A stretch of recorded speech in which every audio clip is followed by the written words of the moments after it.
Secretary of State.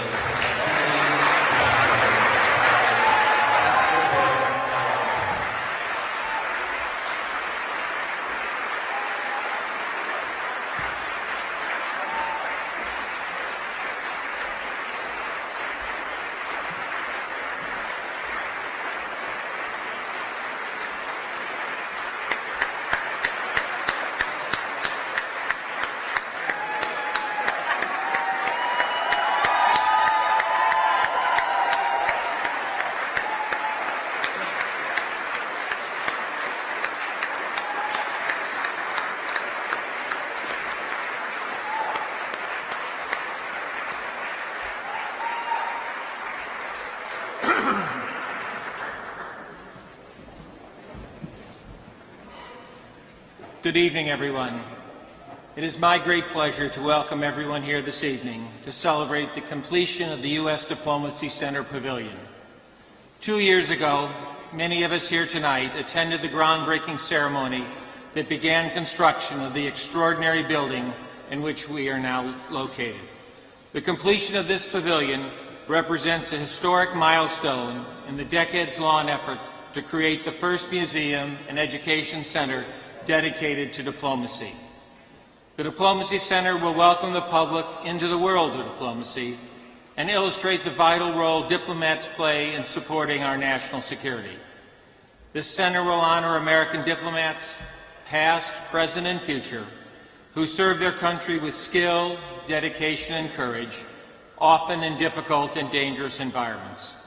As a career Department of State employee, I and my colleagues, Foreign Service, Civil Service, and local nationals, are excited to have a place where our fellow citizens and family and friends can hear our stories and explore the intricacies of what diplomacy is and how diplomats work around the world and around the clock on behalf of our fellow citizens. This building, housing halls 1 and 4, and the future halls within the older structure, allow us to tell the story of American diplomacy. It is my honor today to announce that the 2 halls within this new building will each be named after a distinguished Secretary of State, Hillary Rodham Clinton and Henry Kissinger.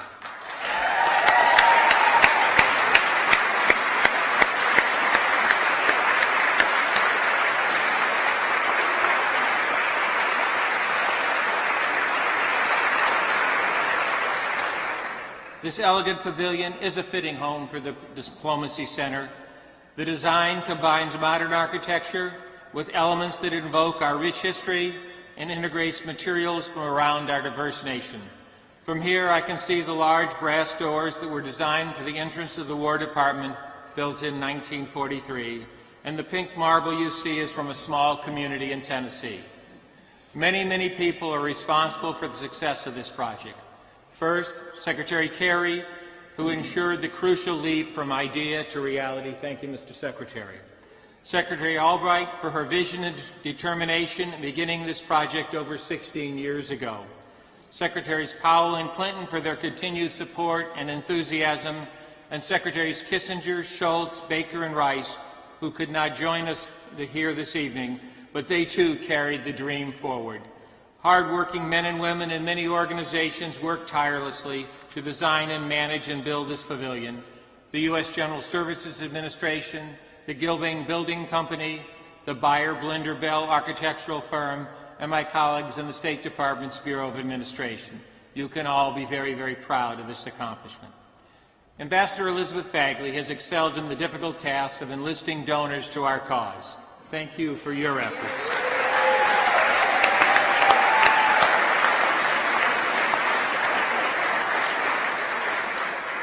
And I wish also to thank the board and officers of the Diplomacy Center Foundation.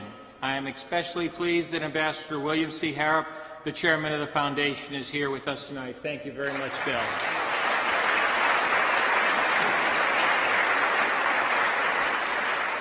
Finally, to our generous donors, both in the audience and those who are unable to attend, your invaluable support for the Diplomacy Center and your continuing commitment to American diplomacy and its diplomats has been and remains the lifeblood of this institution. A truly sincere and heartfelt thank you. It is now my pleasure to introduce Ambassador Elizabeth Bagley, Senior Advisor to the Secretary of State for Special Initiatives.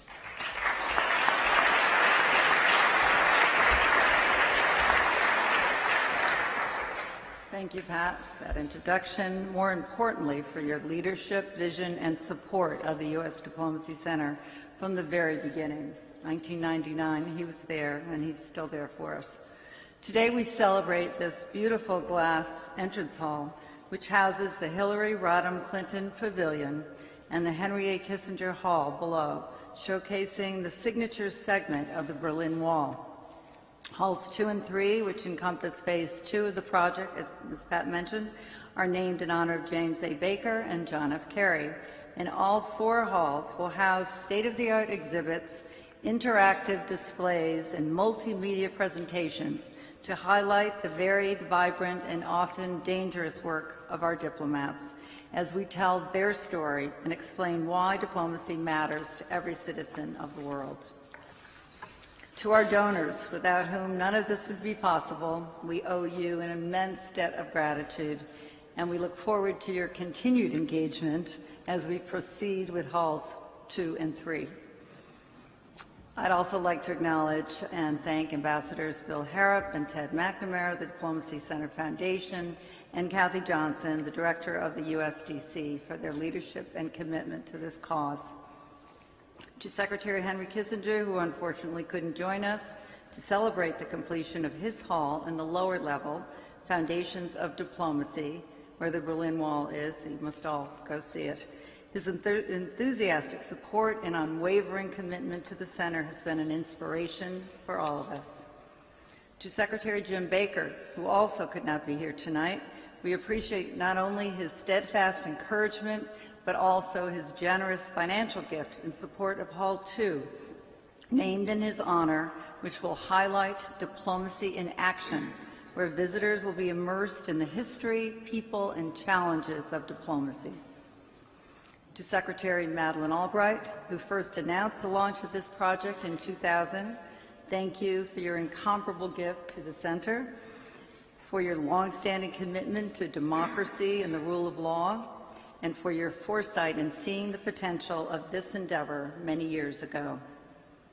And General Colin Powell, as someone who has led both military and civilian troops on both sides of the river, we thank you for your unflagging support for the men and women of this department and their dedicated service to our national security and democratic values, both here and across the globe.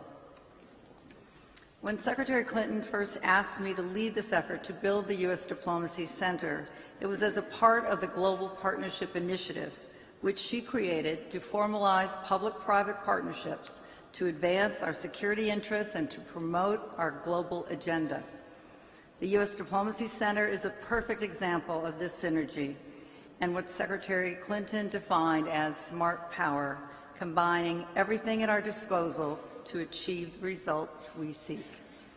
So thank you, Secretary Clinton, for your vision, your leadership, and your passionate commitment to diplomacy and development.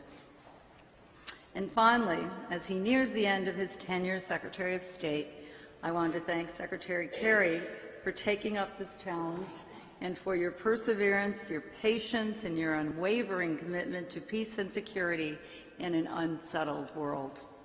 Hall 3, Advancing Diplomacy, named in your honor, will be an immersive education center and will include the Power of Peace Theater and the Global Classroom, which will invite students to delve deeper into international issues and will be at the core of the center's outreach efforts.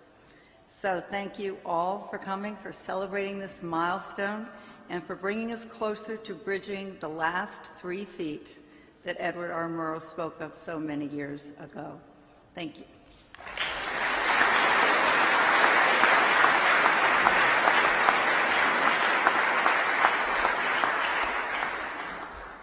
Secretary Baker was not able to be with us here this evening, but it is now my honor to read a letter from the 61st Secretary of State. Ladies and gentlemen, good evening. I regret that I am unable to join Secretary Kerry and my former Secretary colleagues all of whom have been crucial to the creation of the U.S. Diplomacy Center Pavilion. The completion of the Diplomacy Center represents a goal towards which they and so many others have worked. Since our nation was founded, America's diplomats have played indispensable roles in maintaining security and peace at home and around the world. Their stories are filled with many bright moments, from the Louisiana and Alaska purchases that helped build one nation to the Marshall Plan that rebuilt Europe after World War II. It includes the Monroe Doctrine's pledge not to meddle in European affairs during the early 19th century, as well as American efforts to spread diplomacy and democracy across Eastern Europe and the globe during the second half of the 20th century.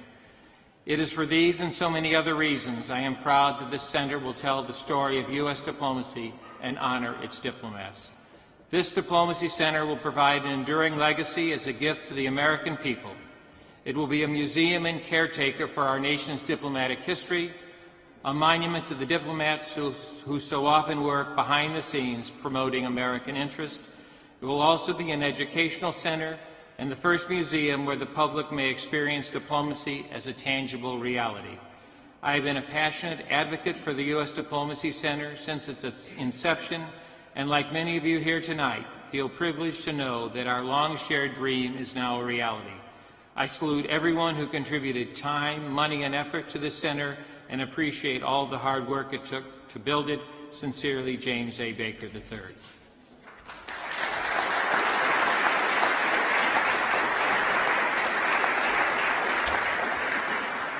It is now my pleasure to introduce the Honorable Madeleine K. Albright, the 64th Secretary of State.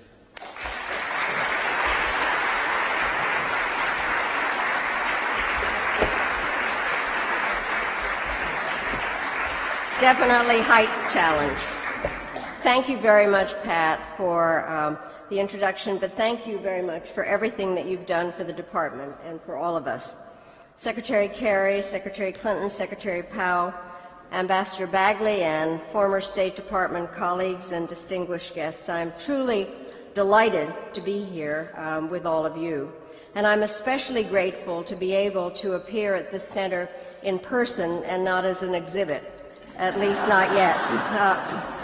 Having been secretary when the idea was originally proposed, I can say without hesitation that this day is most welcome. And while there are many people to recognize and thank, I do want to single out the Diplomacy Center's intrepid director, Kathy Johnson, for her outstanding efforts. She really is. Thank you. When I spoke at the groundbreaking ceremony for the center many years ago, I noted that our country had not accorded sufficient recognition to the immense contributions that diplomacy makes to our security, prosperity, and freedom. And the center will make up for that by bringing the deeds of our diplomats to life, showing the challenges they face and the risks they run to advance America's interests and uphold our values around the world. By making these stories more accessible, it will help the American public to understand what our diplomats have been doing and, more importantly, why they have been doing it. When I was secretary, I tried many different ways to make foreign policy seem less foreign to the American people. I was the first secretary to have a website, which really makes me feel as though I belong in a museum. But I found that one of the most effective tools was one of the most unlikely ones, and that was my jewelry.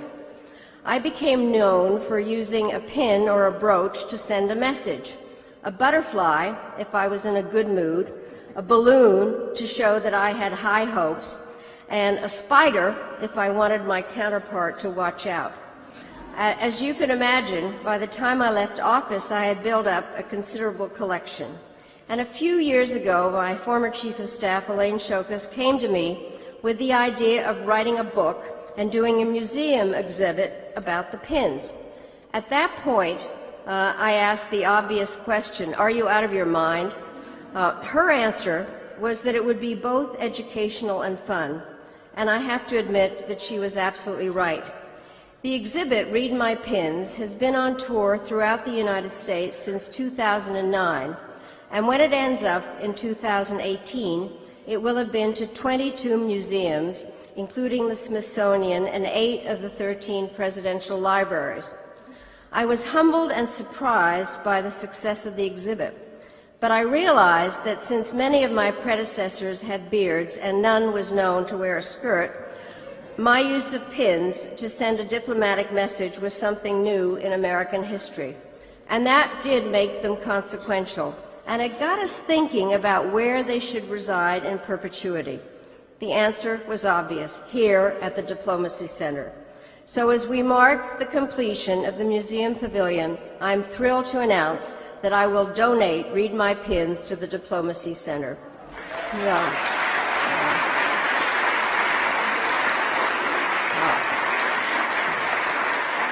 I have to say, much to the consternation of my youngest granddaughter, who said, "Who's getting all this stuff?"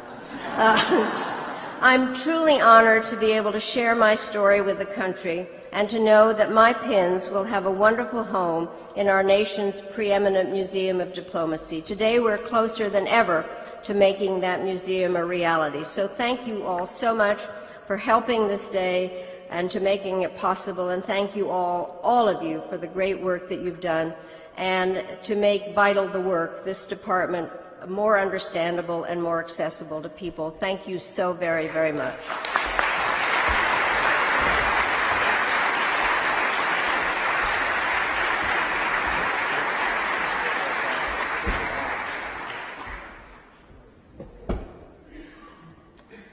Thank you, Madam Secretary.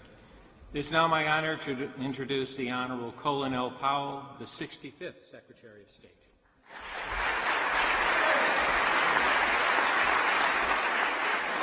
Thank you very much. It's a great pleasure to be with you this evening and a great pleasure to be back in the Department of State. And I want to express my thanks also to those of you who are responsible for this tremendous center, those who were there when it was initiated, those who have worked tirelessly to bring it into existence. And I think it'll be a remarkable addition to our museum system here in Washington, D.C., our centers, where we celebrate sacrifice and service for all Americans who have done that. Now, I have a small problem. Madeline gave her pins away. I'm trying to think, how can I match that? I have about 500 military challenge coins, but that won't make it, and they're all gone already. But I do have one other thing that I'd already given to the department years ago, and the department refused to give it back to me. So it is here somewhere in the collection. It probably will not be displayed in the catalog that you're going to get later this evening or will be out shortly. But it was a treasure that I gave to the department, and what they did with it kind of scares me. It was a bottle of vodka. It was a bottle of vodka given to me by my dear friend, the former foreign minister of the Russian Federation, Igor Ivanov. And the department said, "You got to turn it in." This is a bottle of vodka. You got to turn it in. So I turned it in, and the next thing I knew, they had given it an evaluation of something like $500. And I said, "You can't be serious. It's a bottle of vodka." What made it unique, I understand this, but I don't think they really had to do all of that. The bottle is the image of an AK-47 assault rifle. And in all of its glory, it is now here in the State Department. AK-47 vodka. Now, if I'd thought a little more carefully about it, I would have sent them an AK-47 bottle filled with water and taken the vodka. But it's just so symbolic of the kinds of gifts and things that we are presented as former secretaries and secretaries by people who want to touch us in an important way and who want to contribute to our heritage and to our history. And that's why this particular facility, this center, is going to be so important for many generations to come, whether it's pins, vodka, or all the other wonderful things that are here to be displayed. A few months ago, I was at the National War College, my alma mater. I graduated from there 40 years ago. And I was there because they dedicated a center to me, a hall, at the National War College building, that historic building. It's in the old library, the ground floor, and many of my things are being displayed there, but they said to me, well, would you give us something that we can put on a block of marble and mount over the entrance to the library, to your hall? And I thought about it, and I came up with the following. I came here to study war, and while I learned about war, I learned even more about the importance of finding peace. And you assembled here this evening, and all who work in this building are the ones who go about finding peace. You work hard to keep us from ever getting into a war. You work hard to find ways to solve things peacefully and through diplomacy and politics. And if war comes, you are there with us. You are helping us with the prosecution of that war and bring it to an end. And when the war is over, it's the diplomats who take center stage to make sure that what we had achieved is then embedded in the soul of the country. You should be so proud of what each and every person in this department does every single day, and those foreign employees that we have. You can be so proud that this center now represents all that service and sacrifice for so many, many years. You can be proud to always carry the title of Blessed are the Peacemakers. Thank you very much.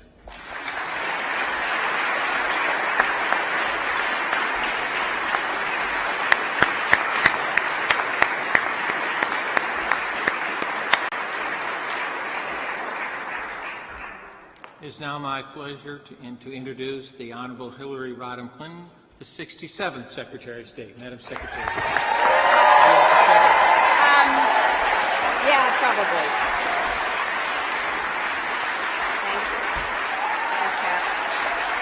Thank you. Thank you all very much. Thank you. Thank you. It's such a great delight to be back here at the State Department with so many former colleagues and so many friends. And I'm thrilled to be here at the new Hillary Clinton Pavilion. I'm sure you will notice it is the most transparent part of the entire project. And to be with my colleagues, Secretary Albright and Secretary Powell and Secretary Kerry, and to know that all of the former living secretaries have really pledged their efforts to bringing about this diplomacy center.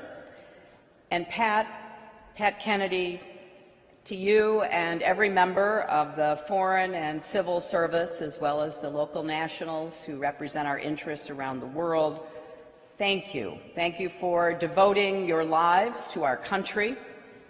Serving alongside you was one of the great honors of my life, and I will always be proud of the work we did together. I want to recognize Ambassador Bagley, who was tireless in pursuit of the opportunity to tell the story of the center and bring more attention to it, and to all the donors who worked so hard to bring this to life. I'm excited about the historic artifacts and the cutting-edge exhibits that will be here to teach and inspire future generations about the work of our country's diplomats. And I'm particularly pleased to see my friend and my Congresswoman Nita Lowey here, who has been instrumental in supporting the work of the State Department and USAID over so many years in the Congress. Students and visitors alike will be able to simulate high-stakes diplomatic negotiation, learn more about resolving disputes in our increasingly interconnected and interdependent world. I think we should look for some dispensation when the center is finally finished and opened to the public to toast it with the vodka from the AK-47 bottle and stand in front of Madeline's pins trying to decipher what they all mean. This will also help more Americans understand the ways in which their generosity and innovation have improved lives around the world. There will be, for example, a clean cook stove on display. That is another one of the public-private partnerships that we launched to prevent millions of needless deaths from dirty stoves and toxic smoke around the world. There will be so many opportunities for visitors to get a deeper understanding of what that word diplomacy means. And every secretary since Jefferson and generations of diplomats will have their work reflected in this museum. We may have belonged to different political parties, served in different eras, faced different challenges, but we all believed deeply in the United States of America and the mission that our country has to lead the world with strength, smarts, and confidence in our values. Diplomacy is one of the greatest forces for peace, prosperity, and progress the world has ever known. And today, the lessons of this museum are more vital and urgent than ever. Democracy, freedom, and the rule of law are under attack around the world. A rising tide of authoritarianism and illiberalism threatens the foundations of the post-World War II global era that American diplomats have built and defended since Marshall and Atchison. And at a time when the long-standing bipartisan goal of a Europe that is whole, free, and at peace is under enormous pressure, we would do well to remember what it feels like to stand in the shadow of the giant segment of the Berlin Wall that will greet visitors here at the center. It's signed by leaders who helped end the Cold War, unify Germany, and expand democracy. So, history has a lot to teach us. It also is a reminder that we have our own challenges and our own opportunities. We should remember that the world looks to America as the indispensable nation, not just because of the size of our military or the strength of our economy. It looks to us because America stands for universal values and aspirations. And if we stay true to those values, like the best of the men and women whose leadership and service will be commemorated here, then our country will weather every storm on the horizon. Thank you all very much.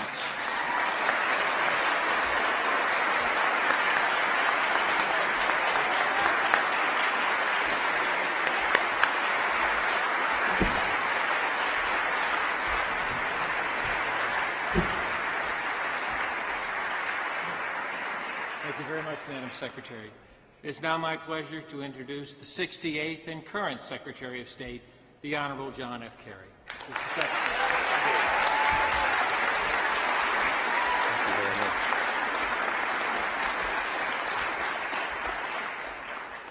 Thank you very, very much for joining us for this wonderful occasion, and I am particularly grateful for you being here to hold my hand on the cusp of my becoming one of the most visible unemployed people in America. I join everybody in being delighted to open this new, or to recognize the finishing of the Diplomacy Center Pavilion. And it's really a pleasure, a special pleasure, to welcome Madeline and Colin and Hillary back here. And I know each and every one of you have already demonstrated your affection and your gratitude for their service and for what they've done to help make this possible. I couldn't help but think that just a little while ago we had a goodbye ceremony for Tony Blinken, who has been an absolutely superb deputy and done an extraordinary job. And he graciously praised me by saying that I never quit. And I wondered immediately whether or not I could apply that to January 20th or not. But I don't think I would be so lucky. I also, as I listened to Colin talk about an AK-47 filled with vodka, I said, man, I'm going to tell, if Rex Tillerson gets proved and that happens, I'm going to suggest that he make certain that every AK-47 in the world be filled with vodka. That would be a better world, folks. We're going to work on that. As folks have mentioned, it's been just 2 years since the former secretaries and all of us joined out in front here to break ground on this remarkable facility, and it's really hard to believe that so much has been accomplished so quickly. There are a lot of people to thank for that, and one of them's already been singled out, but I want to single her out again. Ambassador Elizabeth Bagley is indefatigable. She has excelled at the hard and thankless task of fundraising like nobody else before. And I want to give you all a little bit of advice. Urge all of you who have been avoiding eye contact with her, surrender. Resistance is useless. The force is with her, folks. And Elizabeth, we owe you just an enormous debt of gratitude. Thank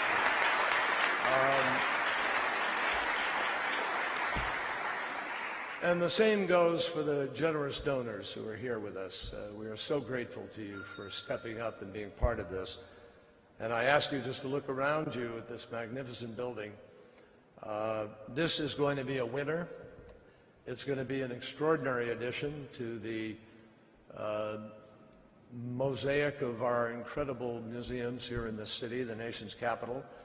Visually impressive, educational, enduring, patriotic, and long overdue. And make no mistake, we could not have gotten anywhere, much less this far, without your willingness to take a flyer and believe in this enterprise. So thank you. But in any marathon, the last few miles are the most challenging. And I am duty-bound to say to you, we got a couple of miles still to go. The finish line is still up ahead, and I ask everyone and anyone who has the ability to help recruit others to help us finish this off.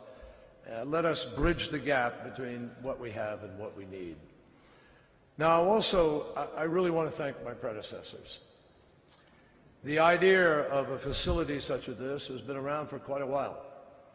And under the leadership of Kathy Johnson, the U.S. Diplomacy Center has an ongoing program of education and outreach, and it already has gathered more than 7,000 historic artifacts. That is a number that will be augmented and classed up by the very generous contribution of Secretary Albright's famously expressive pins or brooches.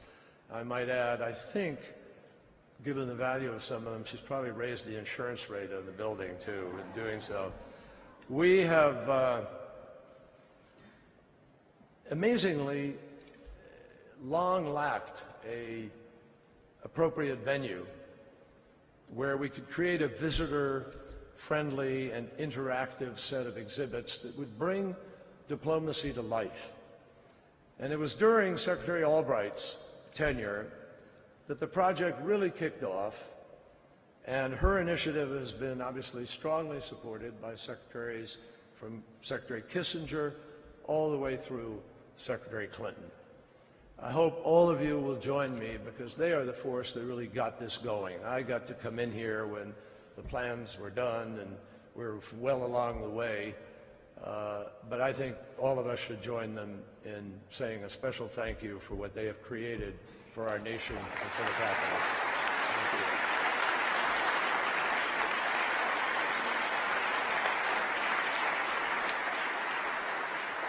I want to thank Ambassador Bill Harrop and the Diplomacy Center Foundation. They deserve enormous credit for their leadership and for gathering support from the founding ambassadors.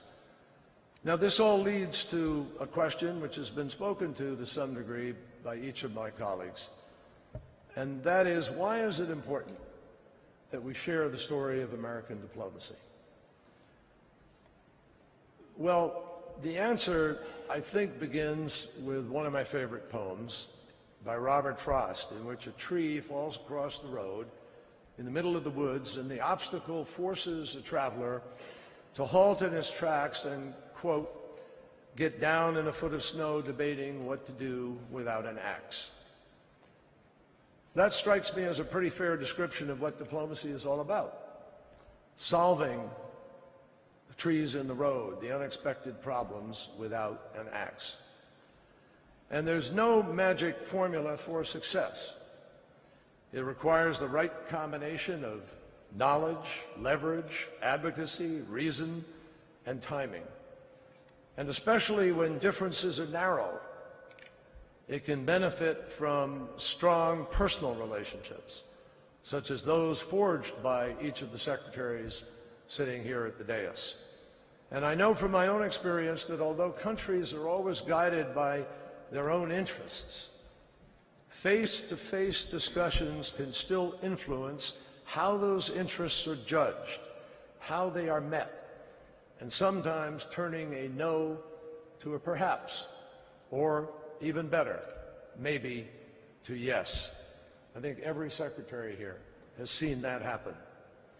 As the exhibits in this pavilion will one day show, the accomplishments of American diplomacy are inseparable from the birth, youth, and growth of our country.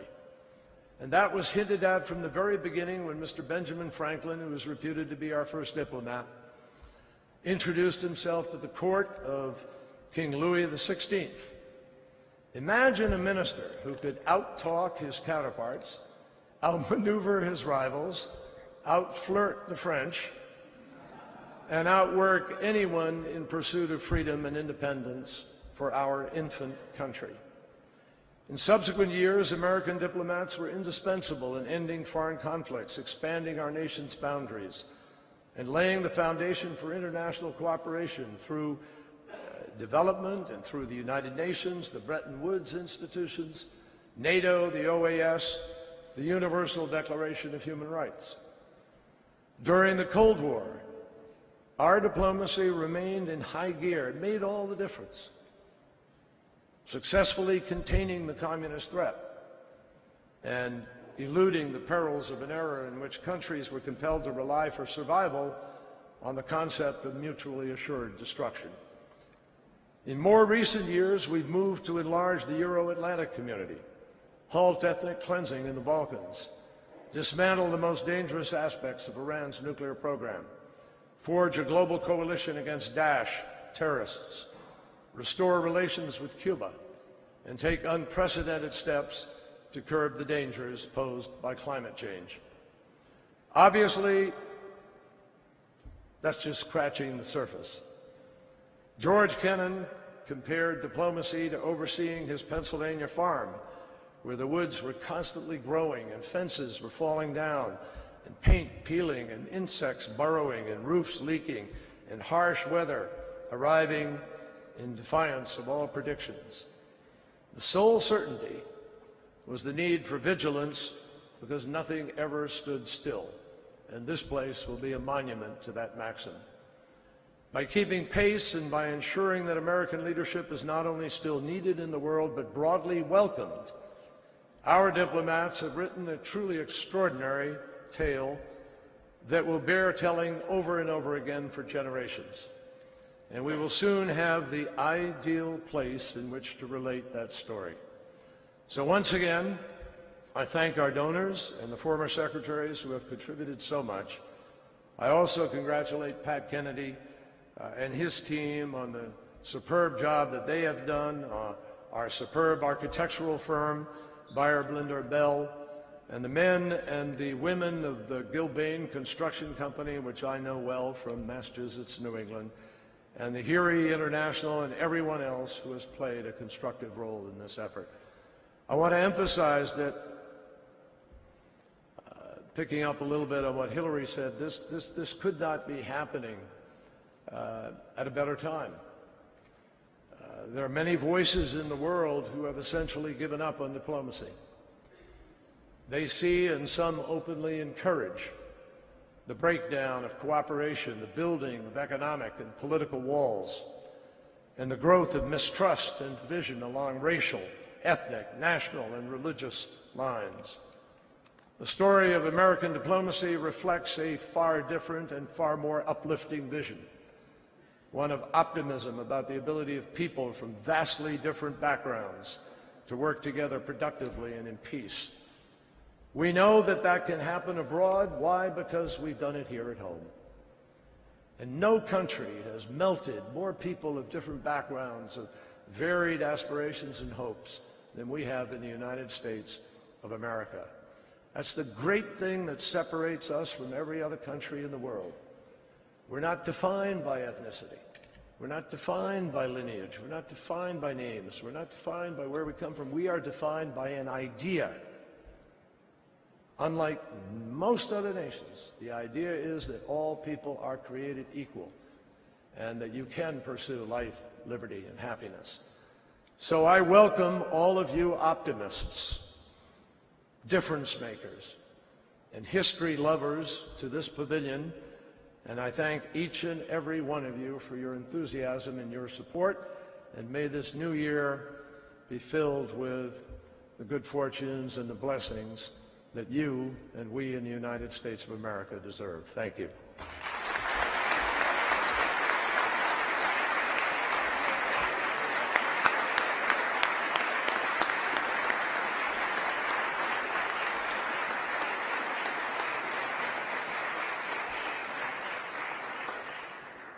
Thank you all for coming this evening to the celebration. Please take time to explore the temporary exhibit and have a good evening. Thank you.